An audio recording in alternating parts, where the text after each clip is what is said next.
Hello, hi everybody. Welcome to the second episode of the Oathkeeper's Demesne, a new Torchbearer game. I'm Eric, the GM. I'm EricVulgaris here on Twitter, Twitch, YouTube. I've been playing Torchbearer for 30 seconds, so I'm an expert. Just kidding. I've been playing for a couple sessions. I've had about 6 or 7 experiences with it. I thought I would run a game for everybody. If you want to see those experiences, you definitely check out my YouTube, where I'm playing with another group starring Fake Alex Blue, Jexus Alen, and a bunch of other awesome people. Torchbearer, if you want more than just now, I got it on my YouTube. So I'm your hookup. I'm your connect. So hey everybody, welcome. I'm the Gamemaster. I'm responsible for the world and all this stuff. I'm going to be coming up with twists and challenges and conditions for our players and everybody today. But before we get into all that kind of stuff, let's hop it over and say hi to our cast. So let's go around clockwise. So let's start with Steven. Hello, everybody. I say hi. My cat, who's playing fetch over to the right of me, says hi. My hair says hi. Hello. It's good to be here. I'm excited. Kintsugi is super stoked about playing fetch. Yeah. I don't know what else to say. I think that's it. I'm ready. Ready. And yes. Ready to play in the deeps. Cool. Thank you. Naja. Hi, everybody. I'm Naja Oathkeeper, aka Tristaray. I am stressed AF, but excited to escape into the dire world of Torchbearer. Awesome. It's a nice relaxing escape from real life. Yeah. I mean, at least you getting ground down. you're given concrete probabilities about whether or not you'll fail at things. Yeah. I find that relaxing. And also, you have you have the obvious solutions sort of listed for you. Yeah. You have a sheet. Oh, hey, I'm good at this because this piece of paper says so. Exactly. Yeah. You'd think that real life could work that way, but turns out your degree is worthless. Damn. True. Resume also not always an accurate indicator. Now all that matters is your circles. Turns out. True. If there was a game that was about resumes and you just sort of made shit up and tried to make it work as best as you could, but you were always just sort of bluffing and faking it, that'd be awesome. Isn't there a game called that called Fun? No, there's a board game like that. It's called Fun Employed. Awesome. And you're have to convince people, and you could have random things like you're Batman, and you're trying to get a job as something else, and you have to convince the other person using your skill set why you're the best for the job. That sounds terrible. I would never play that game. Yeah, that's too close to home. Yeah. So, yeah. Let's see our and I think there's another player or something. I'm not sure. That's me. Hi. I'm playing this game also. Yeah. What's up, Andrew? Watch out. So happy to see you, my friend. Hey, have you so Andrew won't comment on anything. So hey, you were a painter and you were painting a War Machines army, a War Mahords group. Mm-hmm. Did you end up finishing up your Ret army? They work okay. It's mostly done. I have one last unit, but I'm probably going to delay painting it because I can't make it to the last week of my Journeyman League this coming weekend. So I played today, and I won. Nice. That's what matters. That's all that matters. And is it the marble whole rules? force is coming together quite well. Is it like street rules? Like when you win, do you get to keep their army? Street rules. Street rules War Machine. No. Yeah, it's a lot like shooting dice in a back alley, but you do it at your local game store. And there is more. The cash is expressed as miniatures. Yeah, well, they should do that for Warhammer, except that it would be thousands of dollars exchanged every time. Oh god, it's so high stakes. It's too rich for my blood. Yeah, exactly. No, thank you. Right. Okay. So, hey everybody, welcome to Torchbearer. If this is your first episode, don't sweat it. This is going to be our first full episode of campaigning and adventuring. Torchbearer is a game that kind of puts the crawl back in dungeon crawl. It's D&D crossed with the Vietnam War. Expect a lot of instead of HP damage and that kind of stuff, it's more about the conditions and the toll it takes, the churn, the psychological imprints of delving into the darkness and the depths and the grit and the grime, and you're already not exactly the most socially apt individual, or maybe just by a horrible twist you find yourselves not well adjusted. Yeah. the maladjusted social miscreants. You guys, by fate or bad luck or something, you guys wind up as adventurers. Our group, we are kind of a former pirate crew. But we're still a pirate crew, Eric. Oh. We just don't have True. Yeah. We're still a pirate crew. Once a pirate, you- always a pirate. Yeah, but I feel like a land ship is like pirates. really an important part about it. It's like a necessary condition to being I don't know, maybe it's not. No, we're land pirates. When a pirate goes Land on shore for pirates. shore leave, they're still a pirate. I've been watching Gallivant, and there's an episode about pirates of not having a ship, and I just imagine us singing the song there. So anyways, Awesome. yeah. I need to learn the song. Okay, we're the pirates of the sea, but not the actual sea. So okay, so we are going to pick up. Oh, I guess a matter of accounting and stuff to do. But prior to us going live, we did a little bit of the experience. I forgot to do that at the end, so we all attributed our fate and persona as necessary. So other than that, we should review our goals and stuff, and one special person of you guys gets to do what's called the prologue of the game. So at the start of every Torchbearer session, one of the players will be like, previously on Torchbearer, and recall and recite what's happened. And if it's good, and we all agree that it's good, then that person can recover one condition in the condition recovery order, or recover a taxed spent part of your nature, which we haven't taxed our nature yet, but and if there's nothing to recover, then I am too nice.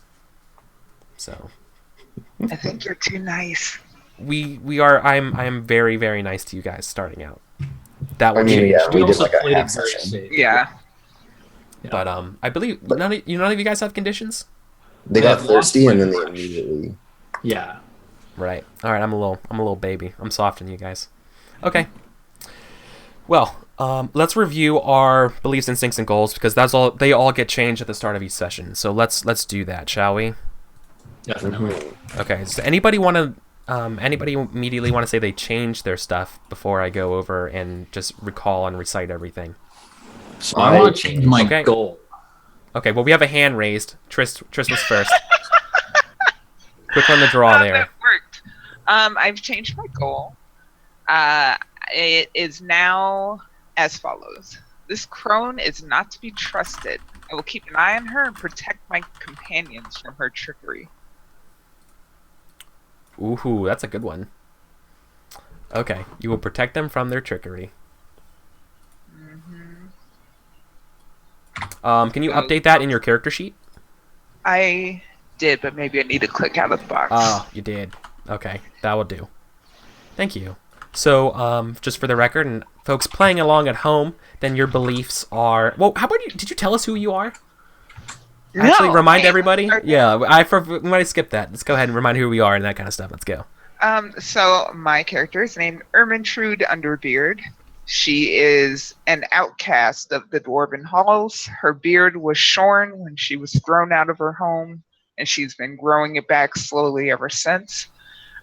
She has a really big chip on her shoulder about being thrown out and is really burning to prove herself, mostly to herself, but also to her bizarre human companions that see her as basically like a pack mule to do their dirty work and haul stuff around. A walking, talking pile of rocks. Look, True. dwarves are just naturally built for it.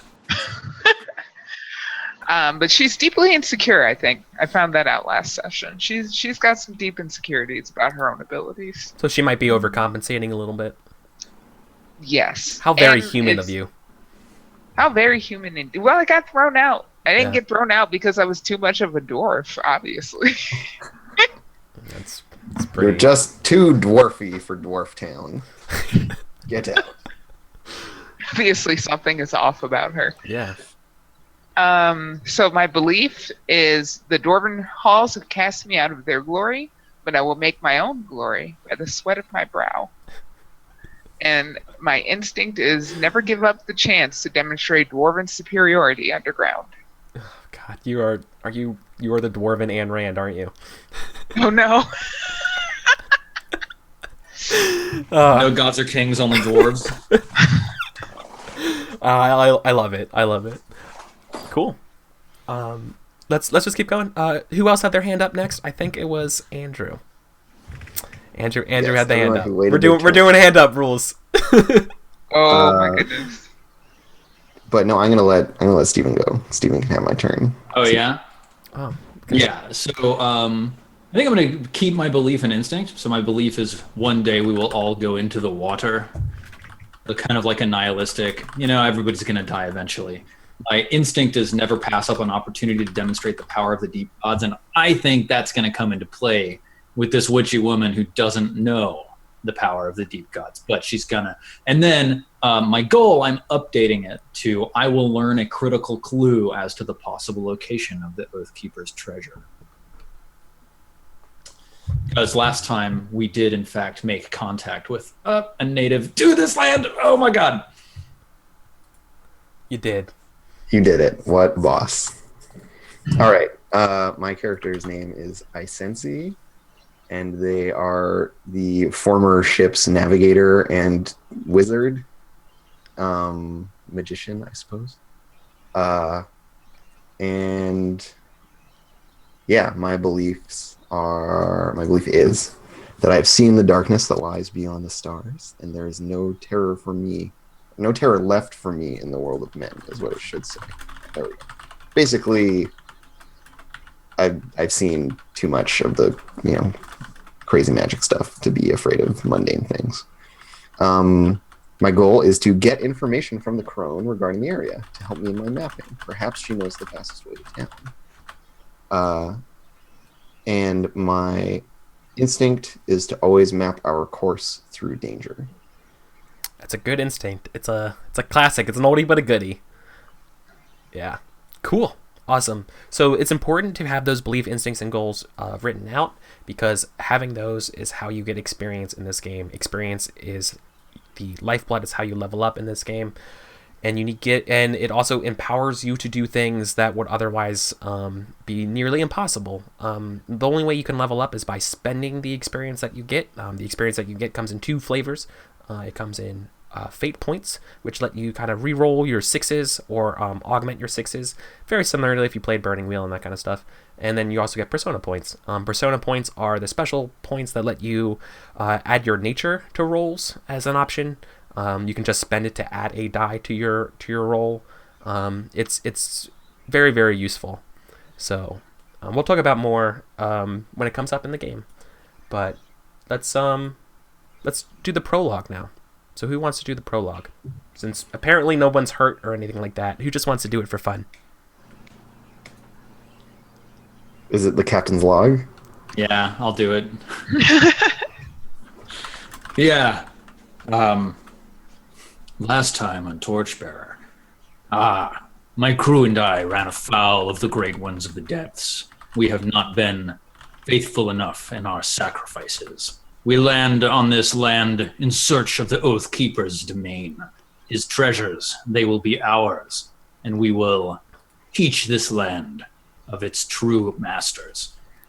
We journeyed through the wilderness and found a campsite.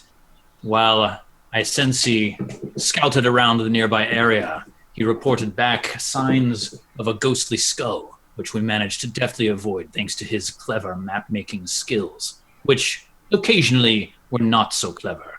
Perhaps he would make a good first sacrifice. And then, later, we worked our way towards a bluff so that we could get an overview of the terrain and see unto the great fire tower in the distance.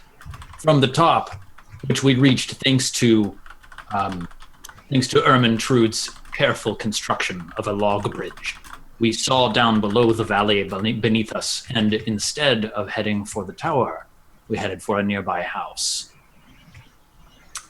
We made contact with one of the locals of this land, an old crone, a woman who, I think, has not yet met the power of the deep gods. Yes. Cool. Awesome. Thank you for that. That was really good. We fade in on the inside as you guys are walking in to a small little hut. Your senses are immediately assaulted with the smells of salts, of various earths. A smell that you can't quite place, but it's definitely coming from these rows and rows on the side of her house, like almost right where she sleeps, hanging above, are pinned butterflies and beetles and roaches, and of various different stages of growth. They're pinned, so like they're dead, but and it has this sort of like strange little like preservative kind of smell to it.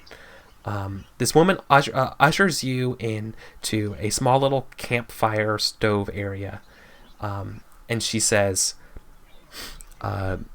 with kind of like as she's going to kind of make room for you guys to sit, so she's not really looking at you, and she says it. She says, "You guys aren't from town. You smell too much of salt of like the sea. You're a dwarf, but you do not smell of the earth. Curious.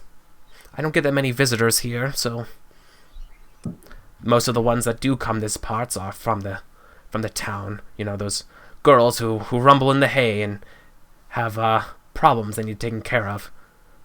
Or it's their fathers coming here to demand retribution in my ways."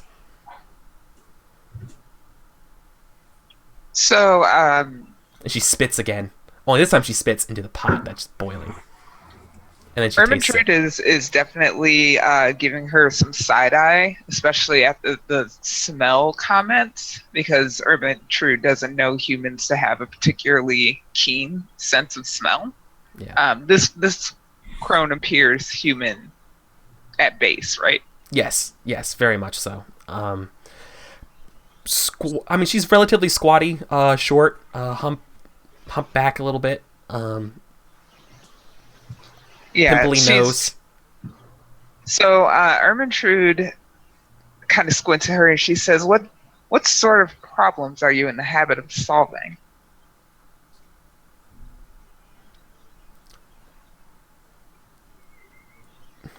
Really? Okay.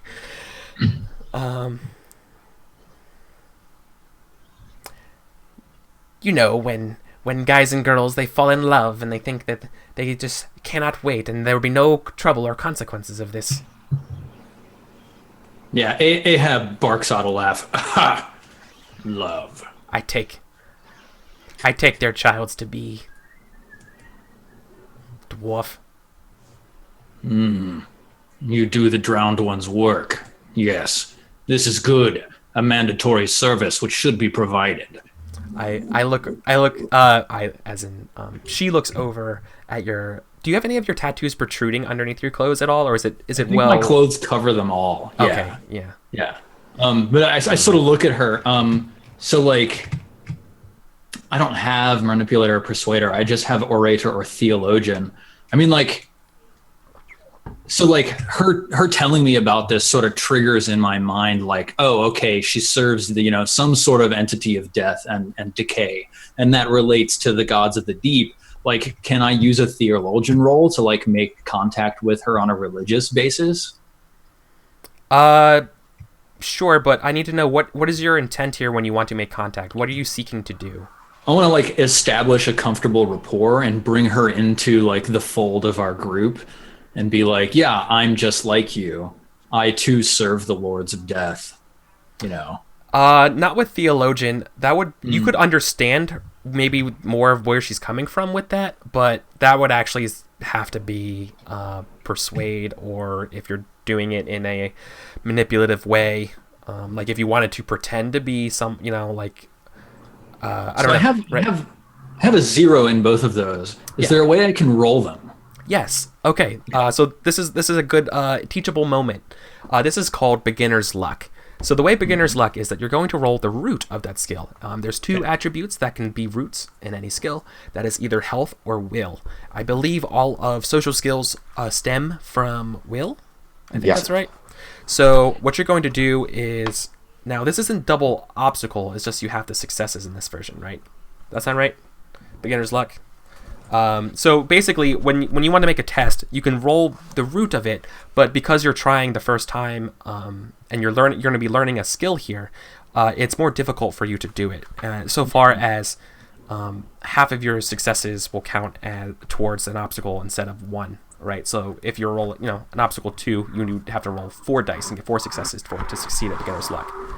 Unless I have that mistaken, because I literally just played Burning Wheel today, so I might have gotten that just jangled up. So chat's saying it's half dice if you roll your will, or you can get full dice rolling your nature instead. Yeah, beginners roll half your dice. Yeah. Or, you can use your nature. Okay. You want to boast or something like that? Like, you can invoke that and use your nature here. Or demand an audience or something like that. Yeah, I think, boasting, demanding, and running. No, I think I want to persuade. Because I'm trying to tie it to my belief, like, okay, yeah, I understand where this woman is coming from because she too sends things into the depths. So it's a good skill to learn, anyways. So yeah, so I'm gonna roll my will. So I'm using half my will, which is 2. Do I know the obstacle before I decide what dice to add? Yes.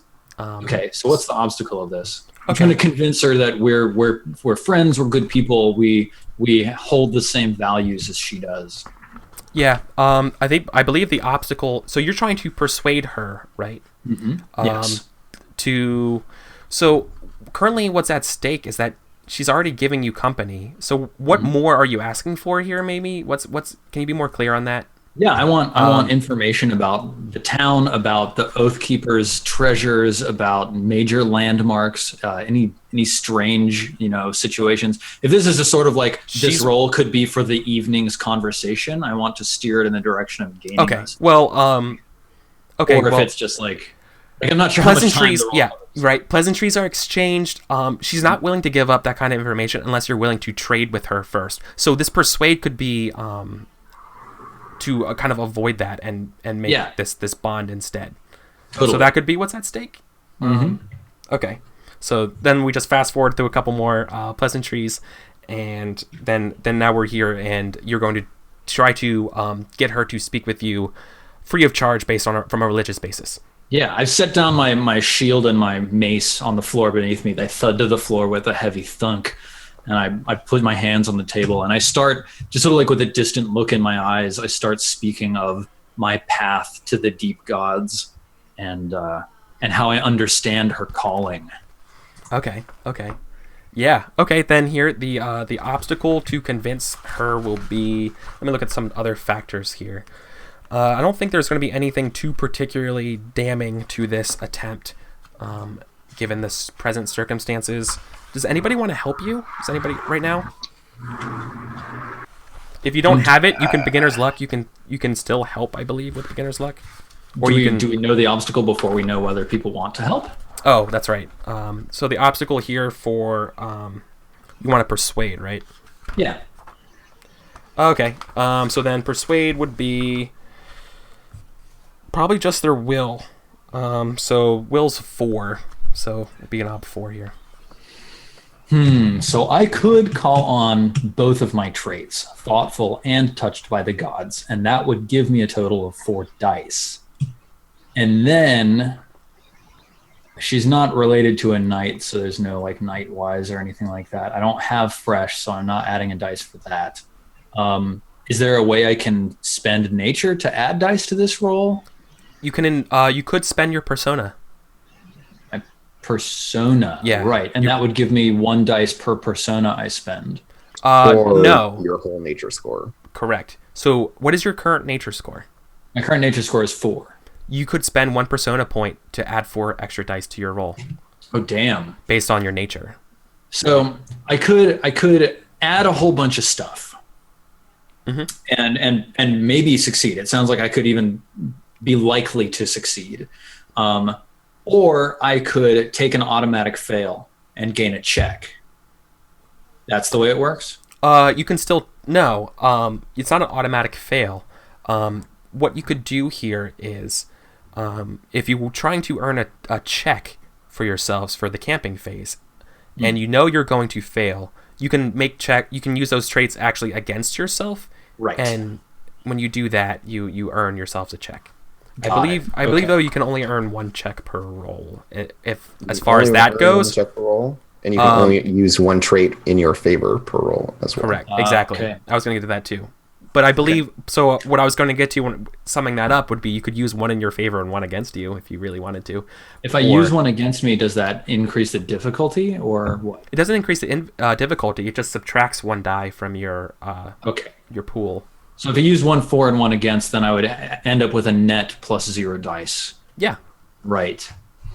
But you're still rolling 4 dice, and I would encourage you to try anyways because you're earning that check regardless of the outcome. Well, I'm only rolling 2 dice off of my will. I could put that up to 6 dice with my persona by spending a persona point.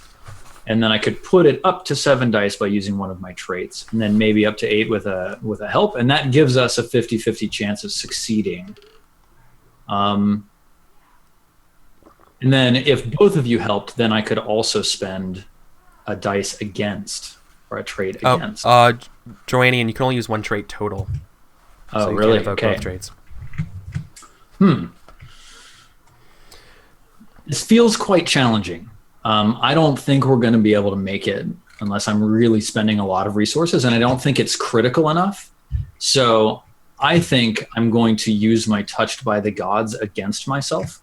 It really does sound like that's what's happening. Yeah.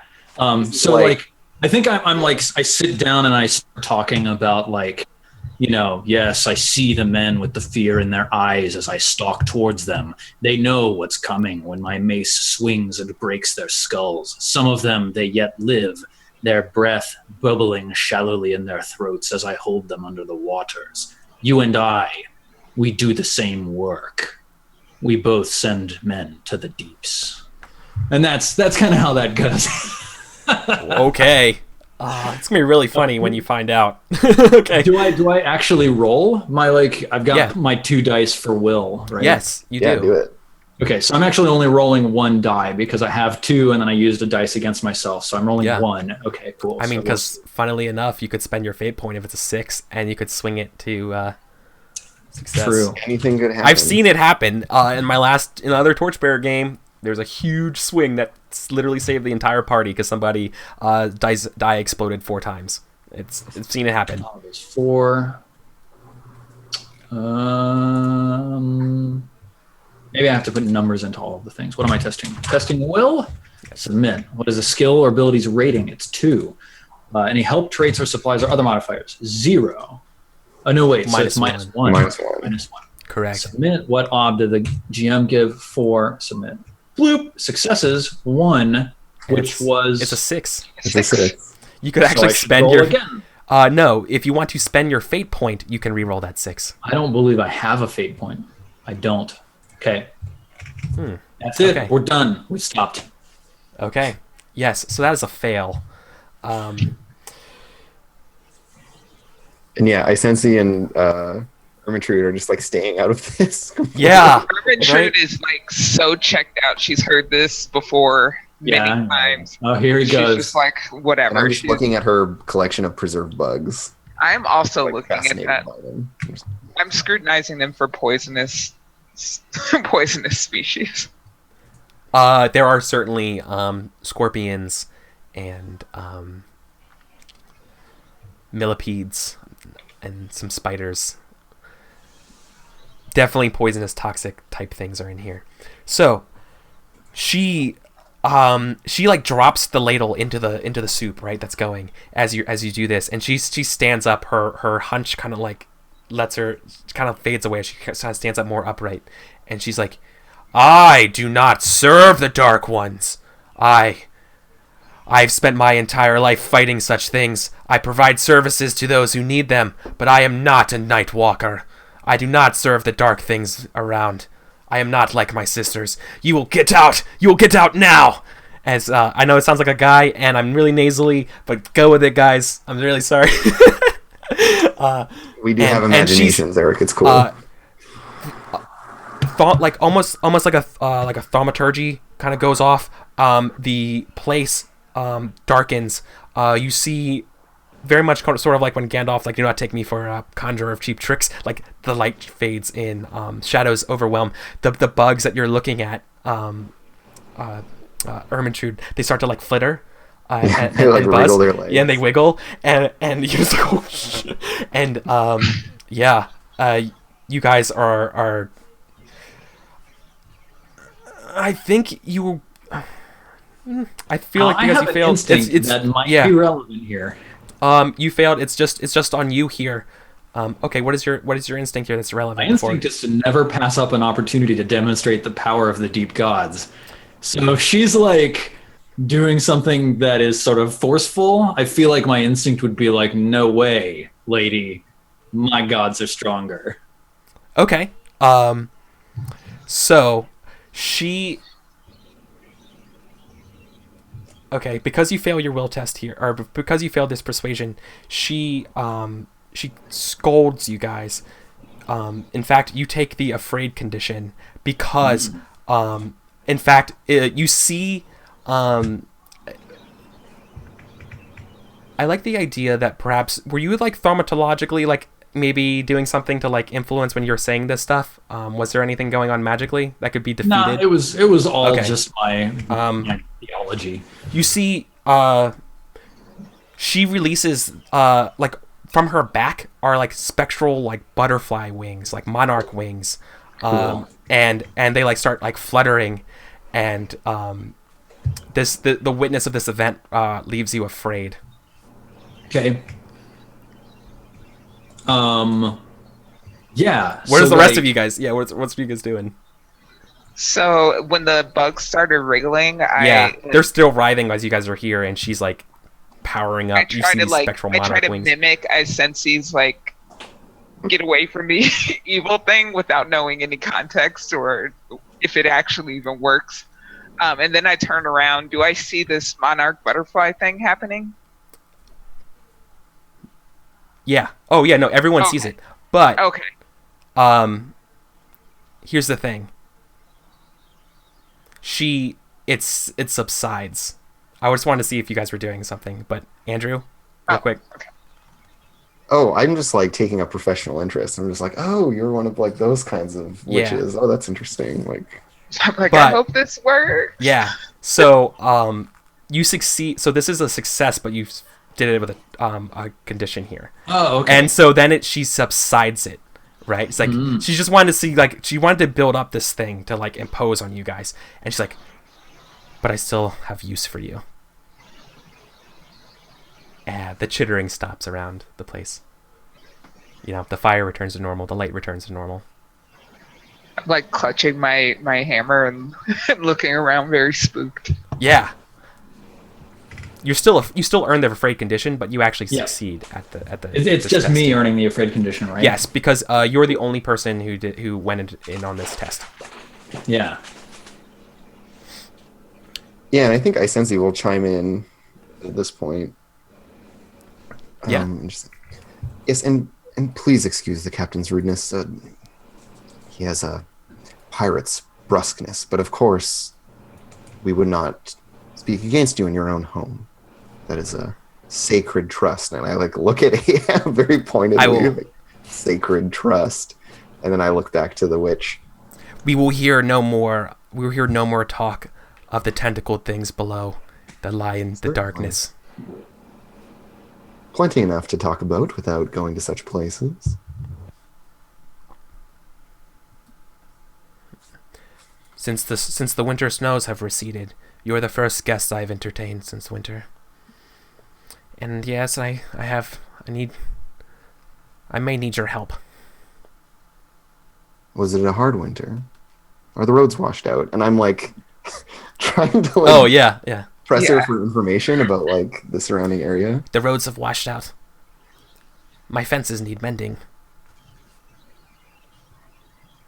And I kind of let out a sigh of relief. Like I'd been holding my breath. Like, what do you mean you have use of us? Are you gonna like sacrifice us to something? Like, right? What are you talking about? When she says her fences need mending, I like lower my hammer slightly and I say, "Oh, is that all? That seems simple enough." No, that is not all. I knew it was too good to be true. My I goat see is no missing. reason why we couldn't come to some sort of sensible arrangement wherein we help you and you provide us with some information. We are mostly here seeking. These old bones aren't what they used to be. I cannot find my prize goat, my favorite one. I have big plans for that goat, but since the rains have washed out my fence, it has decided to go off on its own. It will not survive long. Willful creatures, but Should you help me and provide this, I'm sure I could help you with whatever you need, strangers. well, in her time, Ermintrude was a renowned goat herd and hog wrestler. And I look at you, I give you like some sign for that. and so I'm just boasting or bluffing her about this because obviously that was not a thing. Someone in chat called you guys Cthulhu Mormons. Accurate. True. Sorry. And yeah, so they kind of talk Ermintrude up just to reassure the witch that oh yeah, we got this. We can take care of this for you. Don't need to worry. And in fact, with just a small amount of help with regards to the lay of the land, I'm sure we can intuit your goat's position and retrieve the creature. It won't take us long. I kind of catch on belatedly to the ruse, and I say, "Yes, goats and hogs. I've been tasked with managing many such creatures," and I kind of throw a pointed glance at my humans. They used to call her the swine of the sea in honor of many times. When the doldrums come, the sailors take to strange sports, but Ermintrude is one of the best. You can count Just kind of give in and nod solemnly. Well, as long as you can get it within a few days' time before the full moon. What happens at the full moon, woman? This sounds like an ill omen. No, it is a good one. I think it's a good one. What dangers the await goat us is in to the be forest? the goat is to be sacrificed to the wilds on that particular evening on a particular stone in order to secure blessings from the wilderness for protection. You think an old woman like me can defend herself from such harsh extremities alone? No, That's true. And what The wilds. What harshness awaits us in the wilds, woman? The wilds have a mind of their own, as willing to love you as to leave you to die. Ahab Yeah, first. I know. the emperor. No, well, obviously, you guys are strangers. I will impart you a little bit of some parting wisdom. Beware the caves north of the keep, north of Everfair. Why? I've never seen anything worrisome about Kate. There is a particularly nasty owlbear that lives up there. Sometimes it makes its way down here looking for easy food. When food becomes scarce up there, it will make its way down. You do not want to see it when it's angry. And I kind of scoff and look over my shoulder owl bears. I know all about owl bears, but deep down I know that owl bears are nothing to be fucked with. But I put on this very confident face. Yes. No, but things to be more worried about if I were you traveling around. Bugs. Bugs. What form of bugs, woman? You speak first of owlbears and then you warn us of the bugs? She goes over and grabs one of the trays of insects, and she brings out these giant fire ants, these red pointedly spiked ants, the size of maybe your thumb, or the first part of your thumb. And she's like, these things, you can never see their mounds, but if you step on them, you will feel them. You will feel them for quite some time. I mean, I have some tinctures and ointments that can help assuage the pain, but boy, they will send you running. It is not the big things that kill you in this place. It is the small. It is the tiny. It's the grind. It is the wearing and daring down of of the wilderness, of not having a warm bed, that will get you. I prefer the depths. Yes. Oh, and the vines too. She mentions like offhandedly. The vines will be waking up at this point. Yeah, I assume they'll be hungry.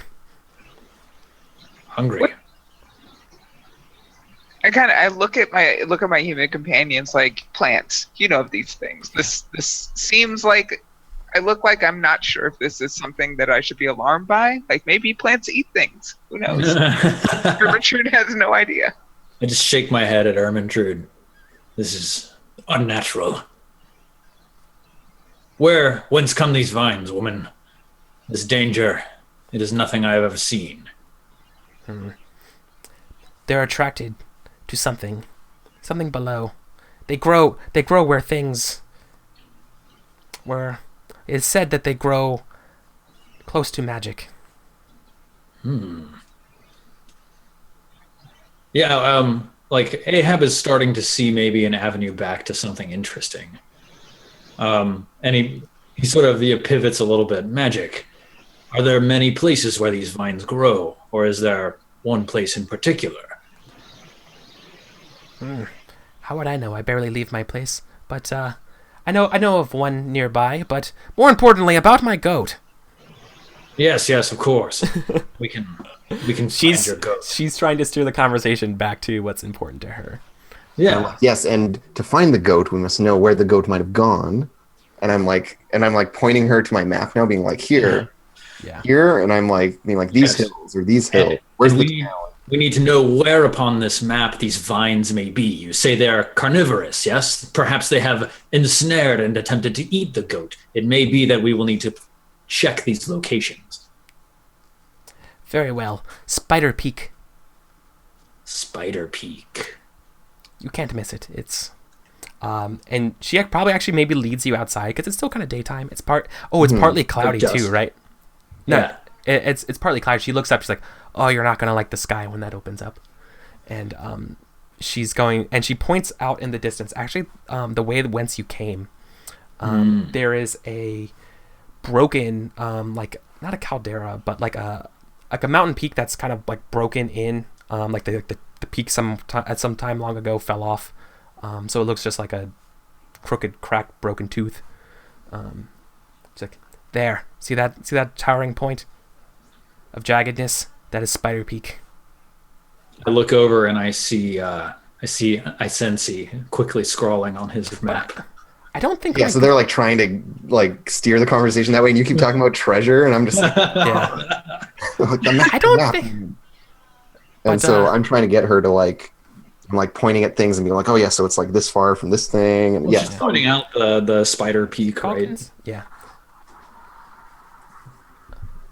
But goat would not have traveled that far. I would pay closer attention to the hills around here for her. And you said the road was washed out, and where was that? And I'm trying to get like clues as to like the direction towards town from here as well. So yeah, I think Ahab spirit to like getting information about where town is and what the area is like. I think Ahab's gotten what he wanted from her, so he's just like, tell them, and then he walks off a ways into the darkness or into the gloom outside of the house and like sets down his sword and shield and just sort of sits and lapses into thought. So she points out she's kind of busy right now at handling Eisensee's request, right? Being like, I mean the road goes this way, but and she marks a point on the map here. In fact, you guys were getting kind of close to it. You remember the fork in the road where you guys could go up to the bluffs to see stuff or go towards the town? She was saying how there's a forest section up there. Beware the markings there. They lie to you. She tells you that this may sound strange, but you might actually have to get lost to get through that place. That sounds suspicious. What do you mean? Stay by off that? the roads. Washed out or not, stay off the roads. They're not to be trusted in those woods. You mean the standing stones that point the way? Yes, of course. She like gets like curmudgeonly at you. She's like, wait. You don't look like you have so much darkness as these other two. Why do you follow these guys? I could be just as dark as anyone else, given the opportunity to use my darkness. You have a good heart. I scowl and shoot nervous glances at Isensi. Your children will be strong. Rulers, maybe. Well, the Underbeards are not our clan. That goes without saying. Not like these other two. I kind of glare a little bit. I kind of think that's kind of reassuring, but I'm also like putting on this face, and I'm just like, well,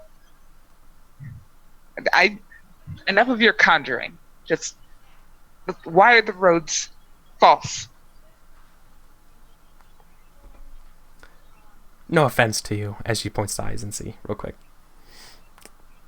That you won't amount to anything.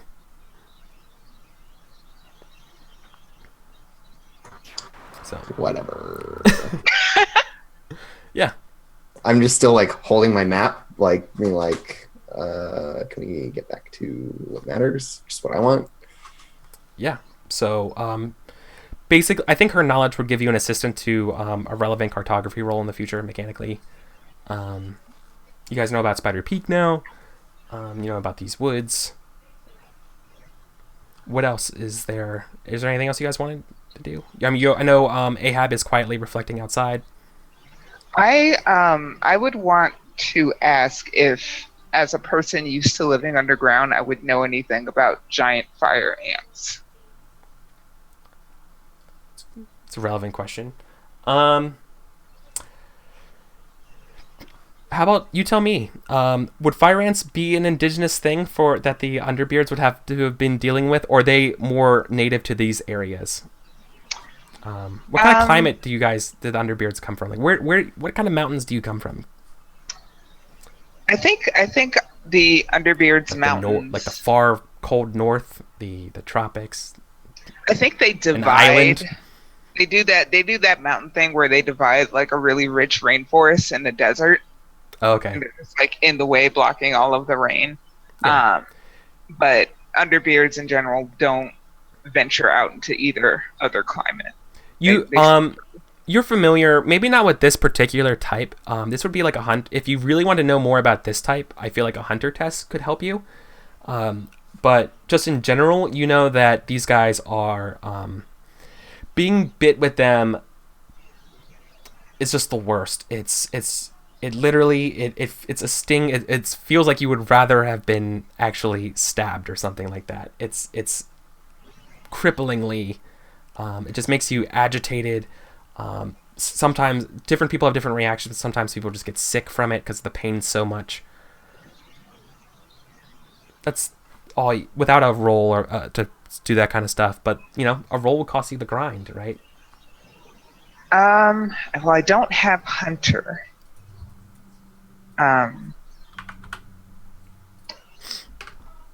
Speaking of which, you have one turn left before the grind hits you. We have one roll until we hit the grind. Mm-hmm. Maybe it's time to sleep then. Yeah, question actually. Yeah. So I failed my persuader check, and does that mean I check this little fail box as like a check towards advancement? Yes. Cool. And when I check all of those boxes, then I gain one? Not all of them. You need the number of boxes equal to your current max nature. So you need to test Persuader 4 more times before you get the skill. And then when that happens... fails don't matter in this case. Exactly. And it immediately goes up to 2 as soon as you get it. Oh, nice. I should try to persuade a whole lot more. Yeah. That's how you learn skills. Failing. That's a really good point. That's a really good question here. So... Okay, cool. Yeah, I also... I think Ahab Barboza feels the weight of exhaustion drawing down on his back as he sits on his stump. Yeah, and maybe Isensi cuts Ermintrude off in her conversation with the crone at a certain point. It's just like, snaps her book shut and is like, but I think it's time to sleep. We find the goat tomorrow in the morning. Stop bothering this nice woman about ants. Nice woman. And I just kind of like follow Isensi to where we're going to sleep, muttering under my breath as I tend to do. So you guys are going to make a camp somewhere here?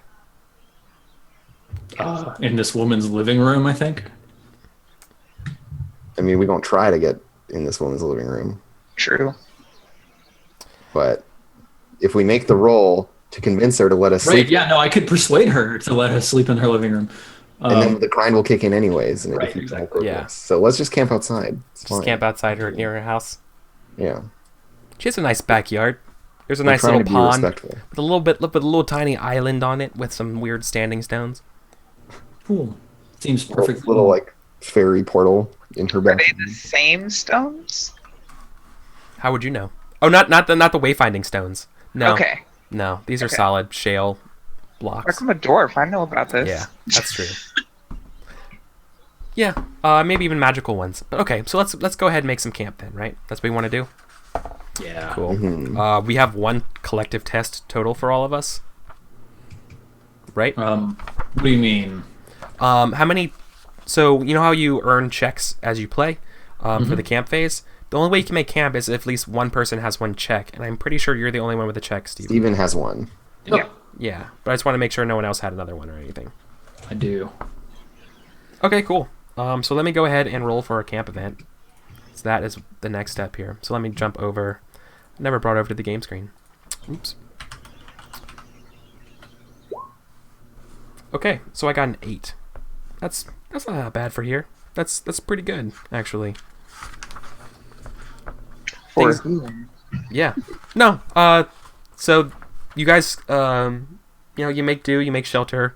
The night sky remains cloudy for the duration here, and I feel actually, if you guys don't mind, maybe we should cut to break a little bit early here because this actually might be a good time to introduce my new mechanic that I want to totally. do. Yeah, Okay. absolutely. Cool. So, hey everybody. So you might have seen me on Twitter and stuff being like, hey, I have this idea that I want to share with you guys about how I can incorporate more like player involvement in the game and stuff like that. So one of the things that I wanted to do here was have a sort of like tarot inspiration style constellation symbols that can show up in our game here at night.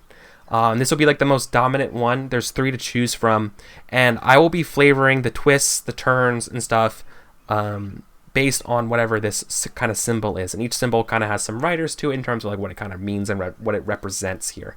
So let me go ahead and open up this doc here, and then I'm also going to send you guys over to a link over to, for the duration of this break, a straw poll that I want you guys to vote on and determine what you guys want. But to see what you guys are going to be voting on, let me go ahead and give you guys a quick little overview of what this stuff is here. So these are the symbols and signs that we're going to be doing. So the first symbol is the sign of the stallion. The stallion represents physical hardship, endurance, the earth, the heaviness of wearing your pack. Examine. For example, geographically, it could be things sort of like dry, hot heat kind of stuff.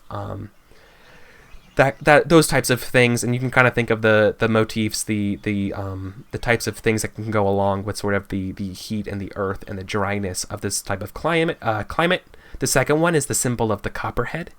The copperhead symbolizes deception, overconfidence, stalking, and poison. You can think of fog, overcast, mists, dirty pools of water, bugs, corpses, death, those types of things, traps, toxicity things, bad air, that type of theme of a symbol. Or we could go with the goat, and the goat represents the past. It represents magic. It represents planning and terror and the stars and darkness. It's aligned with that in terms of weather and stuff. It's like, weird things at night, meteor showers, dust storms, kind of like more freaky stuff if you want to see more of that kind of thing, and that gives a lot of flexibility in terms of things that could happen. So those are like those three, and there's no visuals, but let me go ahead and send you guys over the straw poll as we go to break, and then what we can do here is when we return for break, we'll see what sign appears overhead at night, and we'll go from there. Okay. So let me go ahead and send this out a lot. There we go. And there we go. So thanks, guys, and we'll be back in about 5 minutes or so. So stay tuned, and we'll see what we come up with for the next hour of Torchbearer. So thanks, guys.